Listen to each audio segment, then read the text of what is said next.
بسم اللہ الرحمن الرحیم۔ السلام علیکم ورحمۃ اللہ وبرکاتہ۔ خواتین کی خواہشات۔ ہر عورت یہ چاہتی ہے کہ خاوند کے دل میں میری محبت ہو، میری قدر، میری عزت ہو، میری بات کو بھی اہمیت دی جائے۔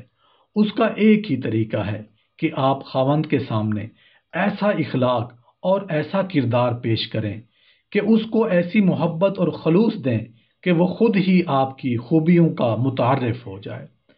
جب آپ خدمت کے ذریعے اس کی زندگی میں آسانیاں اور راحت پیدا کریں گی، اس کا ہمدم وہم ساز بن جائیں گی، تو یہ ہو ہی نہیں سکتا کہ وہ آپ کو نظر انداز کرے۔ چاہیے تو یہ کہ اسے آپ کے بغیر اپنی زندگی ادھوری نظر آئے۔ لیکن دیکھا یہ گیا ہے کہ بہت سی بیویاں خاوندوں کے ساتھ مخلص نہیں ہوتی۔ وہ فقط اپنی منوانا چاہتی ہیں، جائز ہو یا ناجائز ہو۔ ان کی کوشش اور چاہت یہ ہوتی ہے کہ خاوند ہماری مٹھی میں ایسا آ جائے کہ جب چاہیں اس کو نچائیں، یہ بس ہماری ڈکٹیشن پر چلے۔ اس کے لیے دعائیں بھی کرتی ہیں، عبادتیں بھی کرتی ہیں۔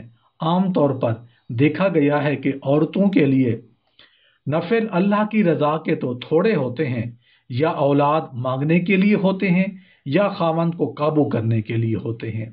جیسے بعض مردوں کو جن تسخیر کرنے کے عمل سے فرصت نہیں ہوتی، اسی طرح بعض عورتوں کو خاوند تسخیر کرنے کے عمل سے فرصت نہیں ہوتی۔ ان بیچاریوں کے لیے خاوند بھی جن کی مانند ہی ہوتا ہے، پتہ نہیں کب نازل ہو اور اس کا کیا موڈ ہو۔ اس لیے یہ پڑھائیاں کرتی ہیں۔ ان کو آپ کہہ دیں کہ تم نے دن میں 1000 تسبیحات پڑھنی ہیں، تو یہ بیچاریاں کھانا پینا بھی چھوڑ دیں گی، اتنی تسبیحات پڑھیں گی کہ خاوند میرے ہاتھ میں آ جائے۔ شریعت نے جو حقوق بیوی کے متعین کیے ہیں، وہ خاوند کو پورے کرنے چاہیے۔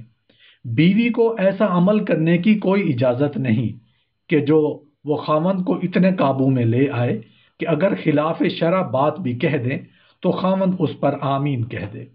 یہ مسئلے کی بات ذرا اچھی طرح سمجھ لیں کہ کوئی ایسا عمل کرنا، وظیفہ کرنا کہ ہمارا خاوند ایسا ہو جائے کہ ہم کہیں دن ہے تو وہ بھی کہے دن ہے، ہم کہیں رات ہے تو وہ بھی کہے رات ہے، ایسا وظیفہ کرنے کی اجازت نہیں ہے۔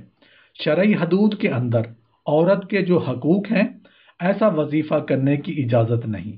شرعی حدود کے اندر عورت کے جو حقوق ہیں، ہاں وہ حقوق اسے ملنے چاہیے، وہ اس کا حق ہے۔ مگر آج تو خاوند گھر میں حق بھی پورے کر رہا ہوتا ہے، مگر پھر بھی عورت یہی چاہتی ہے کہ اس کو غلام بے نام کی طرح ہمارے سامنے ہونا چاہیے۔ حکومت ہماری چلے اور خاوند کو تو جہاں ہم نے استعمال کرنا ہو لوگوں کو دکھا دیں کہ خاوند ہے، اور باقی ہمارا اپنا ایک حکم ہو جو گھر کے اندر چل رہا ہو۔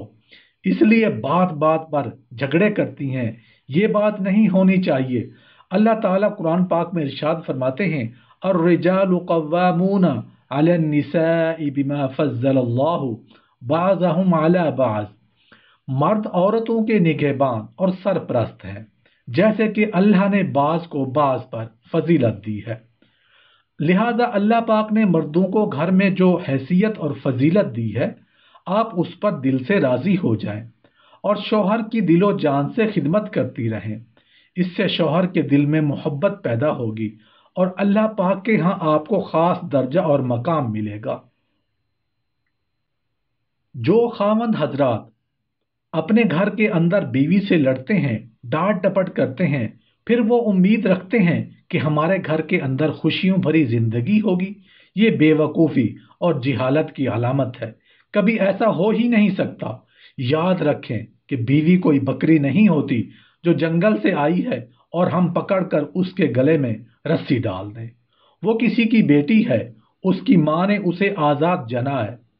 ہم نے خود جا کر اس کے ماں باپ سے اس کو مانگا، اس کو عزت سے گھر لا کر بٹھایا، اس کی عزت نفس ہے، اس کے حقوق ہیں۔ عورت کی آنکھیں بنا کاجل کے بھی اچھی لگ سکتی ہیں اگر ان میں شرم و حیا ہو۔ عورت کا قد بنا ہیل کے بھی لمبا ہو سکتا ہے اگر اس کے کردار میں بلندی ہو۔ عورت کے ہاتھ بغیر مہندی کے بھی اچھے لگ سکتے ہیں اگر وہ خانہ داری میں مصروف رہے۔ عورت کا چہرہ بنا میک اپ کے بھی حسین لگ سکتا ہے اگر نامحرم کی نظر سے محفوظ رہے۔